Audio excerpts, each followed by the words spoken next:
Marguerite, thank you so much for joining us today. It's so wonderful to meet you. Thank you. I'm happy to be here. Happy to talk with you, Brenda. Thank you.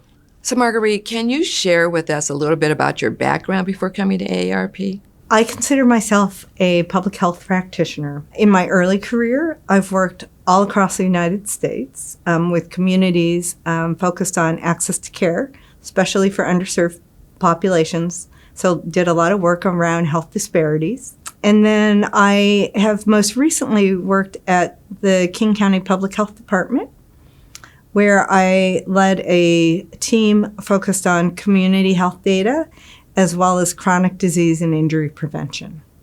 So as you might think of, chronic disease and injury prevention is a big issue for those of us 50 and older. Yes. So it felt like a very natural move and transition from being there to coming here to AARP Washington. Well, I'm glad you did. Welcome. Thank you. So, Marguerite, why did you take this job?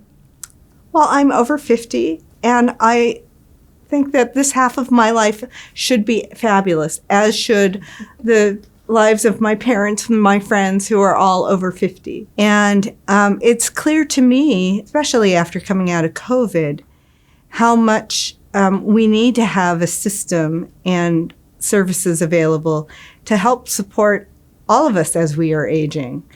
And that's something that I'm really passionate about. So, Marguerite, what activities do you enjoy doing on your downtime? Well, I do love dancing. So if you're ever at an event where music is playing, you will see me like moving and grooving to whatever tunes are playing.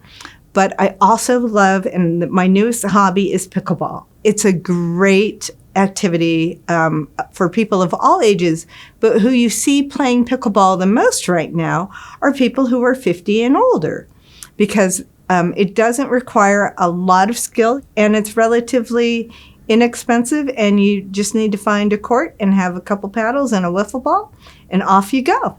I've never played it, so this is interesting. It is so much fun, and there are huge crowds of folks who are joining and new people joining pickleball every day. So I'm hoping that AARP Washington will do something with pickleball as well. I might have to try that. Yeah, absolutely. Anytime.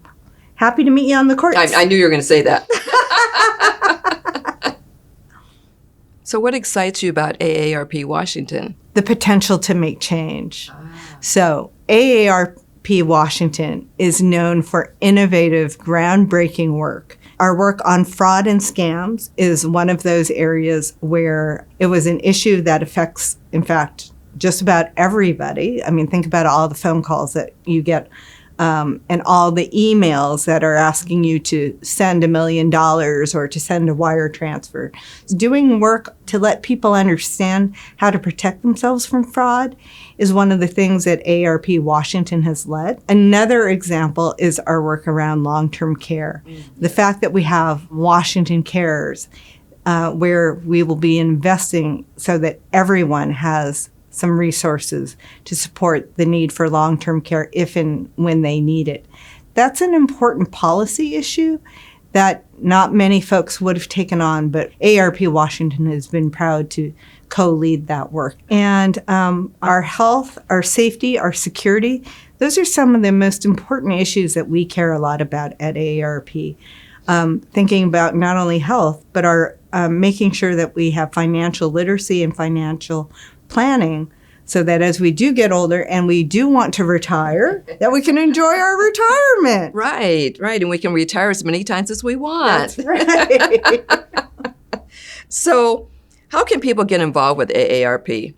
There are a number of ways to get involved in AARP. As a member, there are many activities that you can take advantage of, both in person and online. You can find our calendar on our website.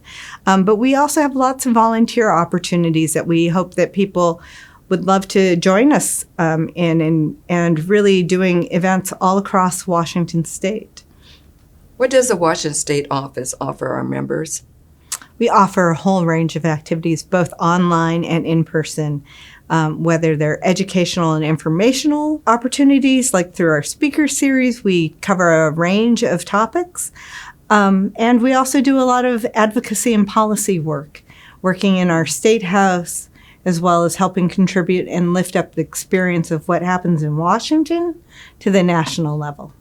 What's the difference that you hope to make? You know, Brenda, after coming out of COVID, it's become really clear that we need to engage with communities and to develop relationships with those communities. And it's the communities that have been historically underserved, or that have had less resources available, or simply difficulty with systems as they currently exist. And those are the communities where I want to engage and build relationships with those communities so their voices can be heard, and so that we make sure that the programs that we offer are ones that they want to participate in. I agree. And I think you're the one to do it. I hope so. I'm planning on it. Okay, Marguerite, I have another question for you. Can you tell me a little bit about AARP's volunteers? I would be happy to talk about AARP volunteers. AARP volunteers are actually where the power of AARP comes from. We have a fabulous speaker series that we host, and it's led by our volunteers for folks who want to be active out in their community and giving back. We have lots of different volunteer opportunities, from tabling at community events to sharing their stories with elected officials and policymakers. It's all about volunteers and having them come out and be in community with us. So, Marguerite, what are you looking forward to? I am looking forward to going out and meeting with our members all across Washington state. We have nearly 900,000 members here in Washington. Really? And I am so excited to be traveling to the east side. I'll be going up to the northern part of Washington, down in the southwest as well as the southeast, because I want to hear from our members what they care about and what they want AARP Washington to do. That sounds exciting. You want to come with? Maybe. Maybe. Okay. Road trip. Road trip and dancing. And dancing. So in closing, are there any other thoughts that you'd like to share? You know, I would say AARP is really, while we focus on older adults, those 50 and older, it really is about creating the community that we want to all live in. And so I encourage not only those who are 50 and older, but those who have families who are 50 and older, to get to know us. I think that's very well said. Thank you, Marguerite, for your time. It's been a pleasure meeting you. Thank you for taking the time this afternoon.